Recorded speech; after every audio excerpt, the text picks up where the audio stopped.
Hello everyone. Once again I am back with you guys bringing the review of all new Poco X2. Today I am going to tell you about the specification of the phone and thereafter I shall share my experience of using this phone for 20 days and I will tell you about the pros and cons I have. If you have missed my Poco X2 unboxing video, then you may check out to know what all the things are available in the box. I shall share the video link below in the comment box. Before we begin with our in-depth video, I request you to like, share and subscribe to my channel and press the bell icon so that you get notified whenever I upload a new video and you don't miss out any of the techno reviews. I am your host and host Sohil Sheth on the channel Techno Sheth. So let's begin with the quick specs.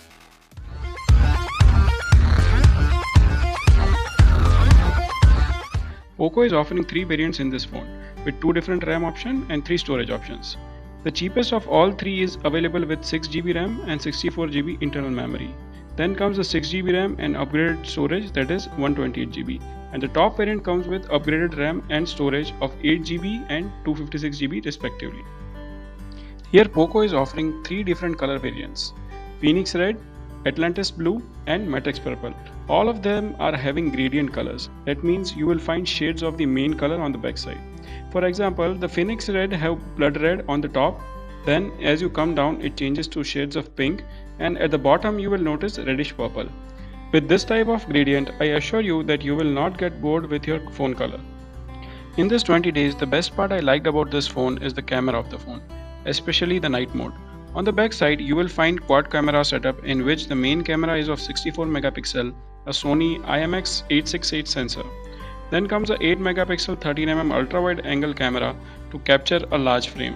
After that, a 2 megapixel macro camera and a 2 megapixel camera to give depth effect to your photo. Below the camera you will find flashlight, which I notice is not that much effective, but it is doing its job. Now here I am sharing some of the pictures I have taken through this phone for your visualization of the camera quality. This zoom wide photos you can see ultra wide angle, 1x and 2x zoom. This is the example of manual and autofocus mode, while the last one is the autofocus. Then these are the macro mode photos. The macro mode quality is not that good, but it is doing its job. Now this is the best part of the phone, that is the night mode photography. Here you can see how beautiful these photos are.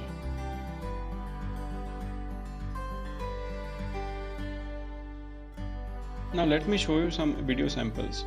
Here I have taken 3 different videos. One is in 720p 30fps, then 1080p 60fps and 4K 60fps. Here I have taken of the same frame so that you can easily identify and you can easily differentiate between the video quality. Here I have noticed one thing, 4K video is very smooth, but in rest of the modes you will see vibrations in the video. Now let me show you the default camera app of this phone and what are the functionalities. So this is the photos. Here you can click the photo and this is 1x mode. Now as soon as you click on the left side, this is the wide angle mode. Thereafter on the wide angle you can see the actual screen has become big. Then you have the 1x once again and the zoom mode, that is the 2x mode. Now this is the video mode. In video mode also you will have all these 3 zoom options.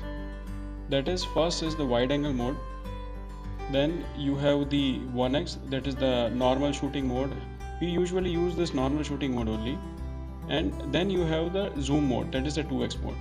Please note that this is a digital 2x zoom, not an optical 2x zoom, so your quality will deteriorate. Then we have short video mode. It is similar to what we see in TikTok or Snapchat. Then we have the speed option, the regular one, then slow, super slow, fast and super fast. And this is the slow motion video. It is same as the earlier MI phones. Then you have the 64MP option, that is the Ultra HD photos.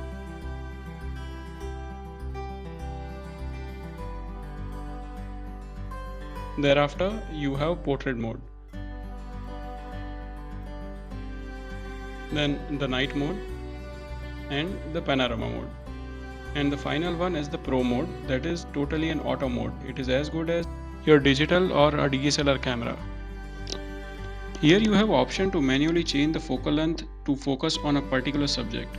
Then an option to change ISO setting to help you capture photos at night or of a fast moving subject. And the best part, you can vary the shutter speed as well. So you never feel that your light is less or light is more. Here are some of the examples. Here you can see how the light of the photo is actually changing. Then you have the macro mode photography and video shooting. As I said earlier, the macro mode in this phone is not that good compared to OnePlus or similar phones in this range. But this should work for you if you are not much into macro photography. These are some of the sample video. Now let me take you to outdoors and show you the manual mode photography and focusing by varying focal length and bokeh effect in depth mode. This is the default depth mode. It works really good, and also you can vary the camera aperture to change the background blur effect. See, here I am changing the aperture from 1.0 till 16. So your blur effect gets more and more better and better. But let me tell you, this is totally a software effect. This is not a actual camera hardware. Now let us see the manual mode.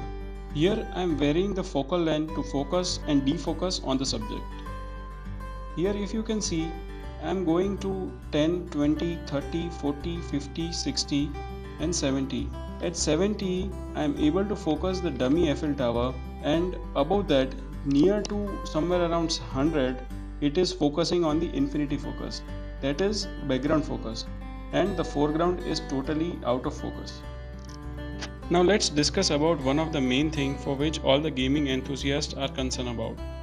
This device comes with a Qualcomm Snapdragon 730G chipset and Adreno 618 GPU, which packs a very good power to almost play any game on this phone without any lag. For heat dissipation, Poco has given liquid cool technology to keep the processor cool and keep the juice on whenever you need it. But there is a flip side of liquid cooling. You will very soon start feeling the heat of CPU on your hand, as the liquid brings the CPU heat on the backside of the body to dissipate the actual heat of the CPU which is generated. Apart from the processor, the UI has a special feature of Game Turbo. Once you download the game, you need to add that particular game to Game Turbo, and whenever you launch that game, Game Turbo will kill all other apps and your game will have almost full bandwidth of CPU, GPU and RAM for the best experience. Here I have downloaded Asphalt 9. I am booting this game and I am not forwarding this boot up to show you how much time it takes to actually boot up the game. Very soon I am going to come up with a new video in which I will compare the gaming and CPU loading of the 6GB RAM and the 8GB RAM variant. So stay tuned for further technical updates. This phone has Android 10 with the latest MIUI OS platform, MIUI 11, which works very smooth with the CPU. Now here our game has booted, and let me show you the in-game play as well as the sound of this phone.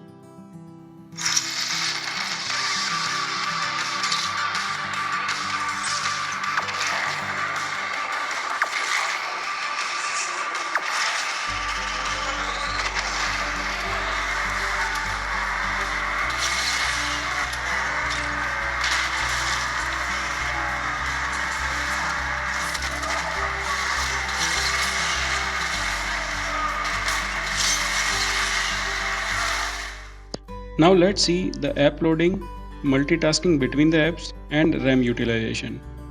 First of all, I have killed all the open apps and now I have opened YouTube.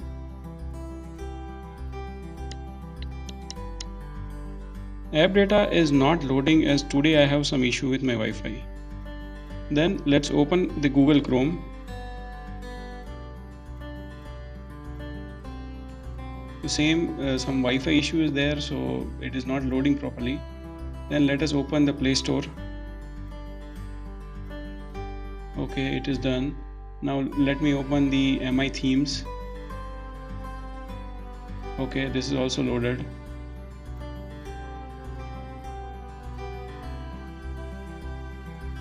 Now let me open the MI videos. Okay, perfect. This is also open now.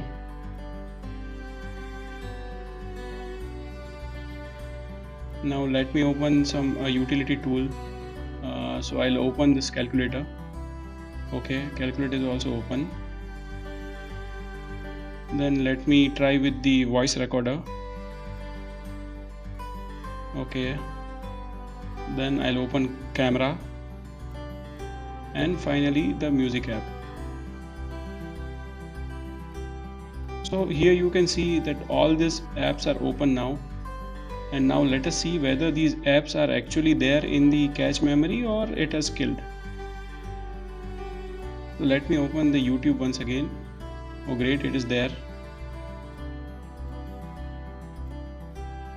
Then Google Chrome, that is also there in the memory. Then the Play Store, it is also there.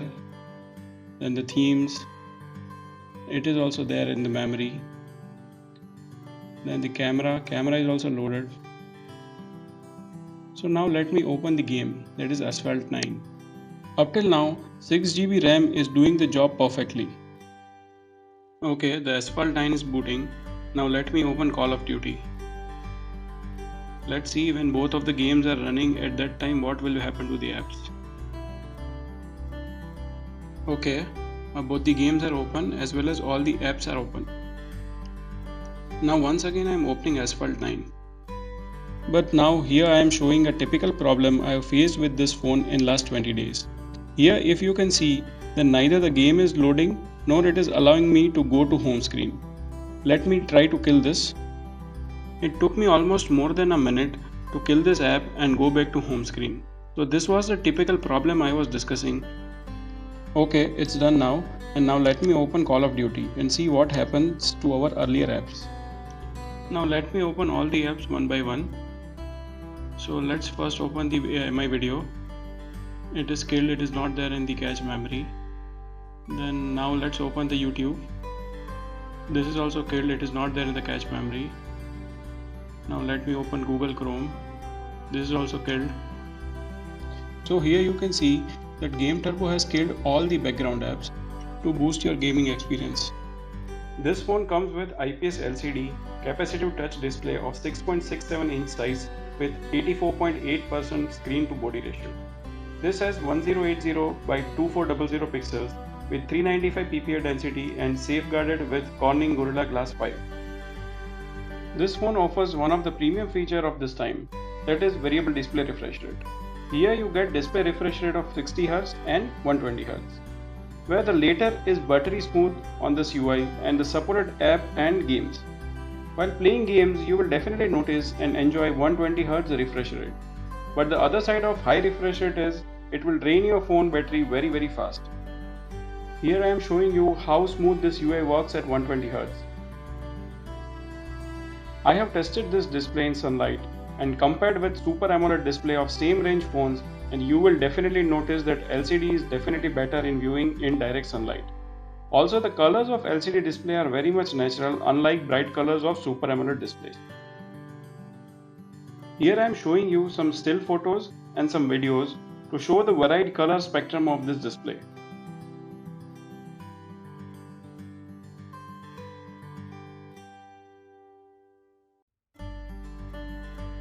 This phone has 4500 mAh non-removable LiPo battery.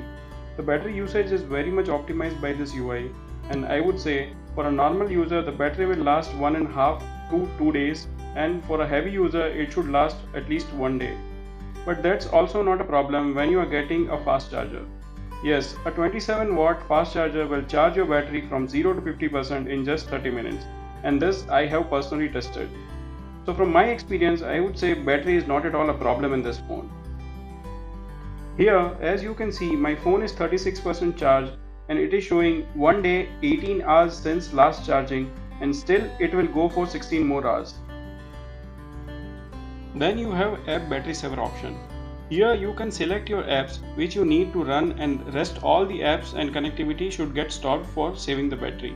This really performs well in the terms of games as well as if you are editing something or if you are using high graphics. In this phone, front camera is punched on the top right corner of the display, which looks aesthetically good and doesn't hinder much while gaming or watching video. Then on the side you have hybrid SIM tray, and on the top side you will get a microphone and an air blaster, which I really like as it brings ease to the day-to-day life when you are using multiple devices and gadgets. Then on the right side you have volume rocker and power button, which is inbuilt fingerprint sensor. And on the bottom side you have C-type lightning charger port, 3.5mm headphone jack, microphone and speaker. On the back side you get Poco beijing and a very good round circular design which looks elegant. This phone weighs at 208 grams, having Corning Gorilla Glass 5 in front and back, which gives a glossy finish to your phone. This is mounted on the aluminum frame to optimize the weight of this phone. We have discussed the features and pros of this phone. Now let me discuss the cons I have faced in last 20 days. The first and the foremost is lock unlock button and the fingerprint reader. Now here there are two sides of the coin. On my first day, I faced some difficulty to lock and unlock as we have the practice of either a back or on-screen fingerprint reader. But over the period of time, I felt used to it and now I don't need to search for the button. But on the same time, if I am holding my phone while carrying it along with me or keeping it in my pocket, I mistakenly unlock the phone. That's a bit of annoying. But this is my personal experience, you may not find this as a problem. Then unlocking your phone by your left hand is a bit challenging. Then the second issue is the screen orientation. Now here I am enabling the screen auto rotation and let me show you. I have opened a photo and in this it is working fine. Now let me play a video and I will show you what is the actual issue. Here you will find that the auto orientation is not working properly. There is some issue with the gyro or processing in this phone. Although I am trying my best to rotate the screen and to make it in the landscape mode, it is not going to landscape. Once it goes to landscape, it doesn't come back to portrait. So this is a real issue in this phone. And the last one is the speaker placement. While playing games or video, you will notice this part. Placement of speaker is such that in landscape mode, your hand will definitely cover it, so you need to hold your phone such that you don't cover the speakers, which will get ergonomically a bit difficult. This was my review after using this phone for 20 days. You may please ask your question in comment box and like, share and subscribe to my channel for more reviews on this phone. Thank you for watching.